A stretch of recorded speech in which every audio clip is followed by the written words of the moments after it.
کہانی نامہ میں خوش آمدید۔ خوش آمدید۔ آج ہم 20ویں صدی کے ایک بہت ہی مشہور امریکی مصنف ہیں ولیم فاکنر۔ ان کی ایک کہانی ہے روز فار ایملی، کافی تاریک اور پراسرار سی، تو آج اسی کا کچھ گہرائی سے جائزہ لیتے ہیں۔ جی بالکل، اور یہ کہانی جانی بھی اسی لیے جاتی ہے کہ اس کا ماحول بڑا گوتھک ہے، یعنی پراسرار اور تھوڑا خوفناک سا، اور پھر اس میں سمبلزم، علامت نگاری بہت گہری ہے۔ اور جس طرح یہ وقت، تبدیلی اور انسان کی تنہائی پر بات کرتی ہے وہ بھی بہت اہم ہے۔ کہانی کا جو مرکزی کردار ہے وہ ہے مس ایملی گریئرسن۔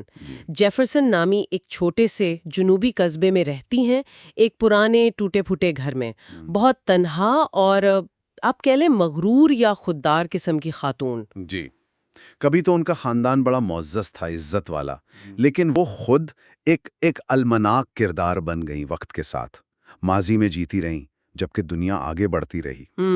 خاص طور پہ والد کی موت کے بعد انہوں نے جیسے تبدیلی کو قبول کرنے سے ہی انکار کر دیا اور خود کو بالکل الگ کر لیا معاشرے سے۔ صحیح، اور پھر بعد میں ان کا ایک رشتہ بنتا ہے ہومر بیرن نامی آدمی سے۔ وہ بھی بڑا عجیب سا۔ ہاں، اور جب وہ ہومر غائب ہو جاتا ہے پر اسرار طور پر، تو بس پھر قصبے میں باتیں شروع ہو جاتی۔ بالکل، افواہیں پھیلتی ہیں، لیکن اصل سچائی تو سامنے آتی ہے ایملی کی موت کے بعد ہی۔ ایک چونکا دینے والا راز جو بتاتا ہے کہ وہ کتنی تنہا تھیں اور کس طرح مایوسی میں محبت کو تھامے رکھنے کی کوشش کر رہی تھی۔ تو آج ہم یہی کوشش کریں گے کہ کہانی کے جو اہم واقعات ہیں، کردار ہیں، ان میں جو چھپے ہوئے معنی ہیں ان کو سمجھیں۔ جی، اور خاص طور پہ یہ دیکھیں گے کہ فاکنر نے یہ وقت، روایت یعنی ٹریڈیشن اور تنہائی جیسے تھیمز کو کیسے دکھایا ہے۔ چلیں شروع کرتے ہیں۔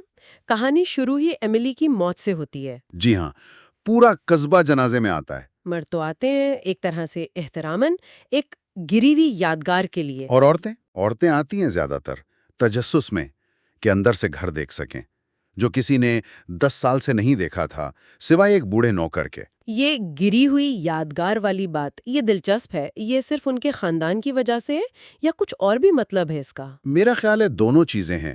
دیکھیں، گریئرسن خاندان قصبے کی پرانی اشرافیہ جو اب ختم ہو رہی تھی اس کی علامت تھا۔ ایملی خود اس ماضی کی آخری نشانی تھی۔ اچھا۔ ایک ایسی یادگار جو اپنی جگہ قائم رہنے کی کوشش کر رہی تھی، مگر وقت اسے گرا رہا تھا۔ لیکن شاید لوگ لاشعوری طور پر یہ بھی محسوس کرتے تھے کہ ان کی زندگی میں کچھ ٹریجک، کچھ المناک ہوا ہے، جس نے انہیں ایک جیتی جاگتی یادگار سے ایک گری ہوئی یادگار بنا دیا۔ اور ان کا گھر، وہ بھی تو ایک بڑی علامت ہے، بڑا سا، چوکور، کبھی سفید ہوتا ہوگا، 70 کی دہائی کے انداز کا بنا ہوا، اب بالکل خستہ حال۔ بالکل، اور اس کے آس پاس دیکھیں تو گیراج بن گئے ہیں، کاٹن جنز یعنی روئی کے کارخانے، ہاں، سب بدل گیا۔ سب بدل گیا۔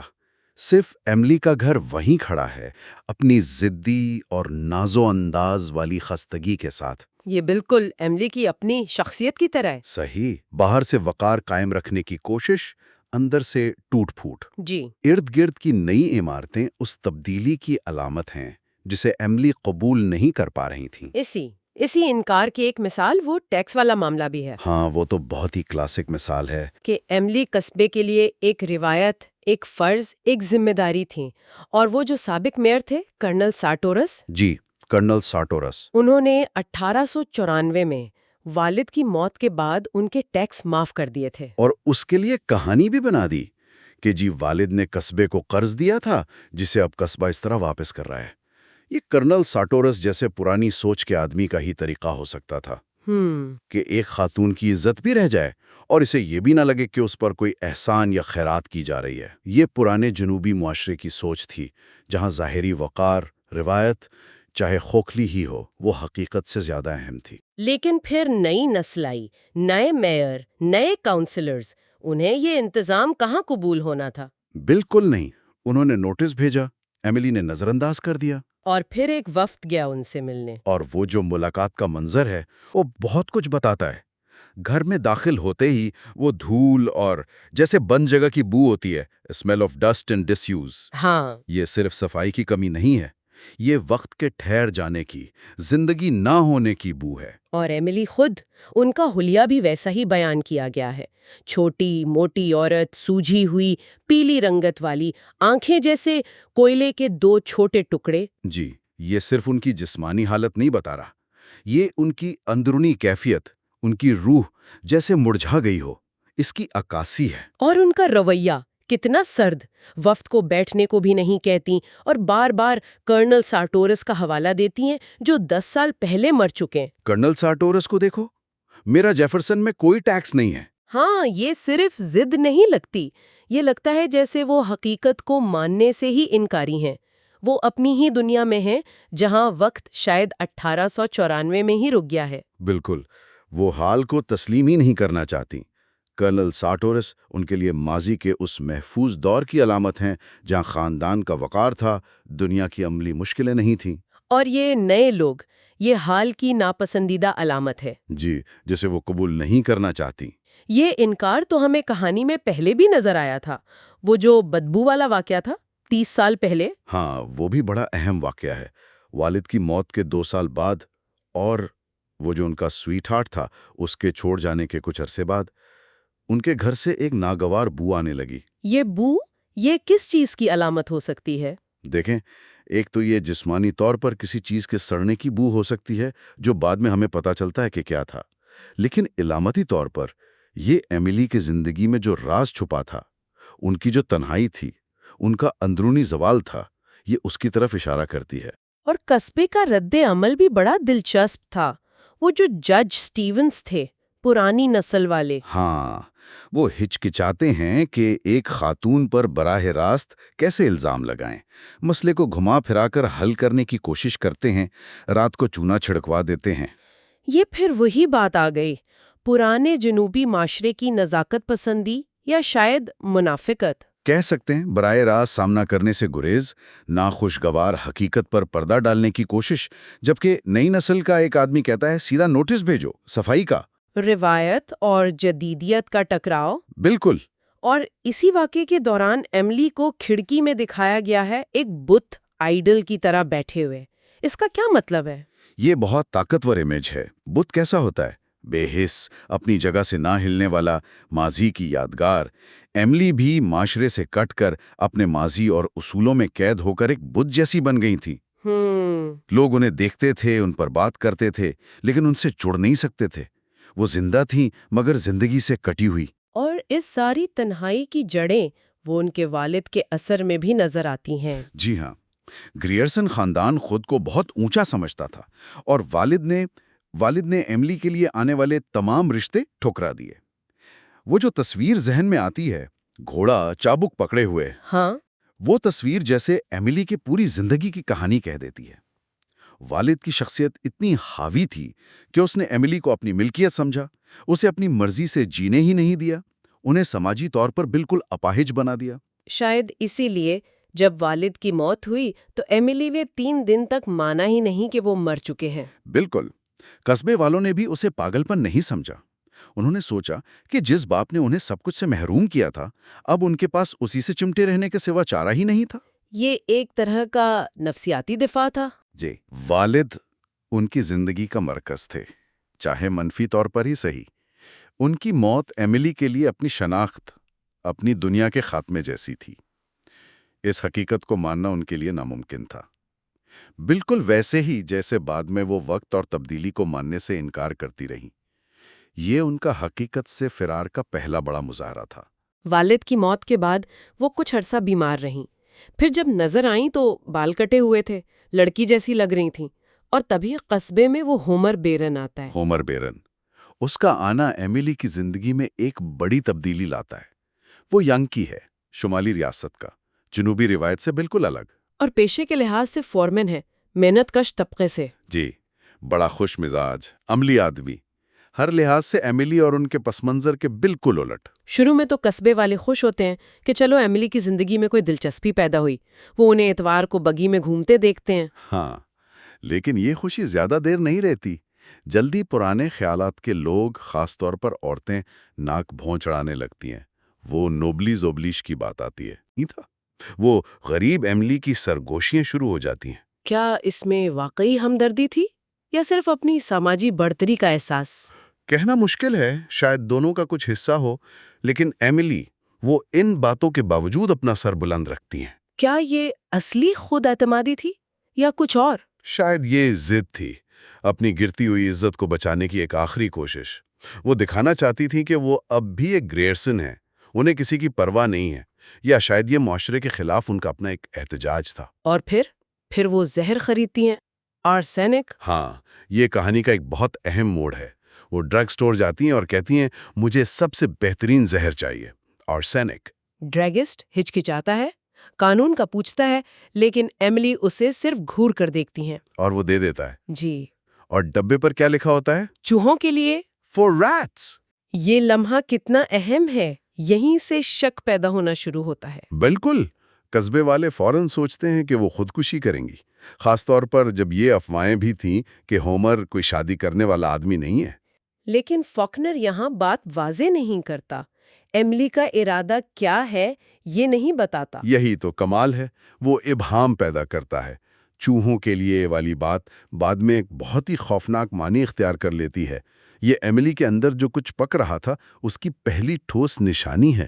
قصبے والے بھی الجھن میں ہیں، کبھی سوچتے ہیں شادی ہوگی، کبھی خودکشی کرے گی، کبھی اسے قصبے کے لیے شرمندگی کا باعث سمجھتے ہیں۔ ہاں، وہ جو بیپٹسٹ منسٹر کو بھیجا جاتا ہے ان سے بات کرنے، وہ بھی ناکام لوٹتا ہے، کبھی نہیں بتاتا کہ کیا بات ہوئی۔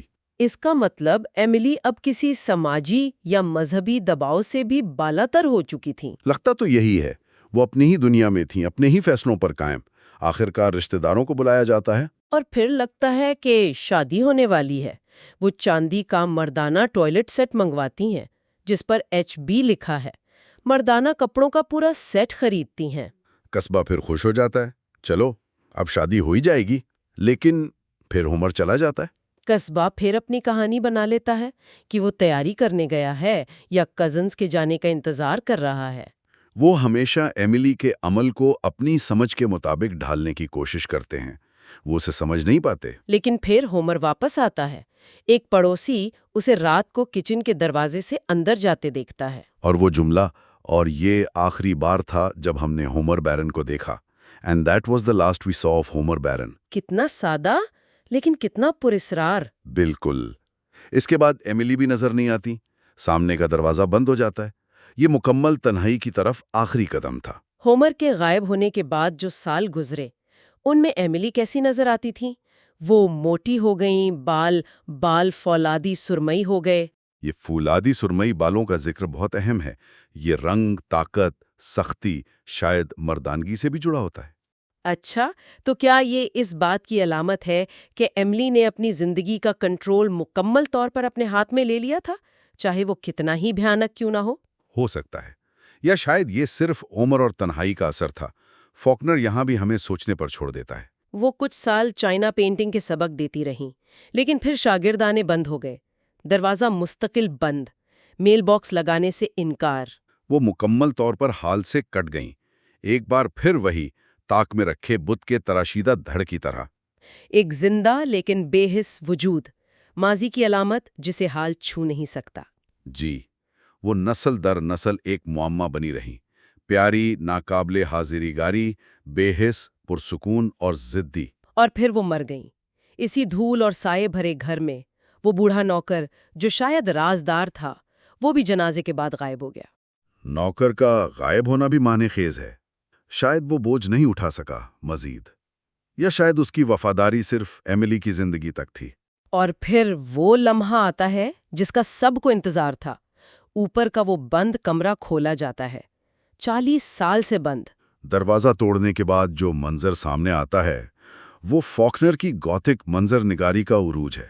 دھول، قبر جیسی بو، اور کمرہ ایک دلہن کے کمرے کی طرح سجا ہوا، مدھم گلابی پردے، لیمپ، ڈریسنگ ٹیبل، وہ مردانہ ٹوائلٹ سیٹ، جیسے وقت 40 سال پہلے وہیں جم گیا ہو۔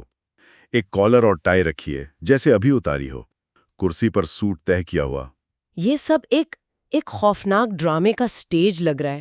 اور پھر سٹیج پر مرکزی کردار، آدمی خود بستر پر پڑا تھا، جسم گل سڑ چکا ہے، بستر سے جیسے جڑ گیا ہے، اور وہ گہری اور بے گوشت مسکراہٹ، profound and fleshless grin.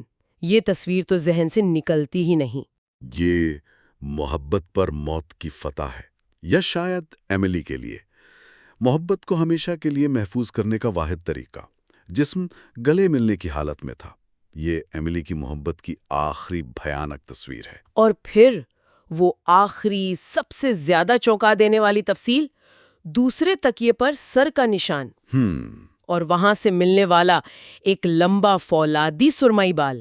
وہ بال ساری قیاس آرائیوں کو ختم کر دیتا ہے. یہ ثبوت ہے کہ ایملی نہ صرف قاتل تھی بلکہ وہ اس لاش کے ساتھ سوتی رہی تھی. او خدایا! یہ اس کی تنہائی، اس کے جنون اور محبت کو، یا کم از کم محبت کی ایک نشانی کو کسی بھی قیمت پر اپنے پاس رکھنے کی مایوس کن وحشتناک کوشش کا اتمی ثبوت ہے. اس نے وقت کو شکست دے دی، لیکن ایک بہت ہی بھیانک قیمت پر. واقعی ولیم فاکنر کی اور روز فار ایملی غرور، یادداشت اور ماضی کو نہ چھوڑ پانے کی ایک ہولناک، ذہن پر چھا جانے والی کہانی ہے. جی، یہ کہانی بڑی خوبصورتی سے روایت اور ترقی، زندگی اور موت، محبت اور فنا یعنی ڈکے، ان سب کے درمیان جو کشمکش ہے اسے پیش کرتی ہے. ایملی کی المناک کہانی کے ذریعے فاکنر دکھاتا ہے کہ انسانی جذبات، خاص طور پر محبت اور کھونے کا خوف، وہ کیسے جنون اور پاگل پن میں بدل سکتے ہیں. تو آخر میں ہم یہ سوچنے پر مجبور ہوتے ہیں کہ ایملی کی کہانی ہمیں اپنے ماضی سے وابستگی اور بدلتے وقت کے ساتھ چلنے کی ضرورت کے بارے میں کیا سکھاتی ہے. کیا ایملی صرف ماضی کی قیدی تھی، یا وہ اپنے حالات کا شکار تھی جس نے اسے اس حد تک پہنچا دیا؟ یہ سوال بہت پیچیدہ ہے.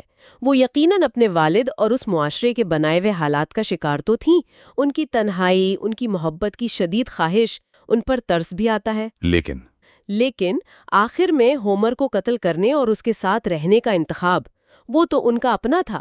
فاکنر ہمیں کوئی فیصلہ سنانے پر مجبور نہیں کرتا، بلکہ انسانی نفسیات کی تاریکی اور پیچیدگی کو ہمارے سامنے رکھ دیتا ہے. اور اس کی محبت کو محفوظ رکھنے کی یہ کوشش، کیا اسے کسی بھی طرح جائز کہا جا سکتا ہے؟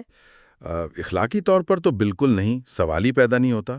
لیکن کہانی ہمیں یہ سمجھنے پر مجبور ضرور کرتی ہے کہ تنہائی اور محبت سے محرومی انسان کو کس انتہا تک لے جا سکتی ہے. یہ عمل یقیناً قابل نفرت ہے، لیکن شاید ایملی کے نقطہ نظر سے یہ محبت کو ہمیشہ کے لیے اپنا بنانے کا، اسے کھونے سے بچانے کا واحد طریقہ تھا. ایک بہت ہی مسخر شدہ خوفناک منطق. واقعی یہ کہانی بہت سے سوالات چھوڑ جاتی ہے جن پر دیر تک سوچا جا سکتا ہے. کہانی نامہ کے ساتھ رہنے کا بہت شکریہ. اگر آپ کو یہ کہانی اور اس کا تجزیہ پسند آیا تو براہ کرم لائک، سبسکرائب اور شیئر ضرور کریں تاکہ ہم آپ تک مزید ایسی کلاسیکی اور سوچنے پر مجبور کرنے والی کہانیاں پہنچاتے رہیں.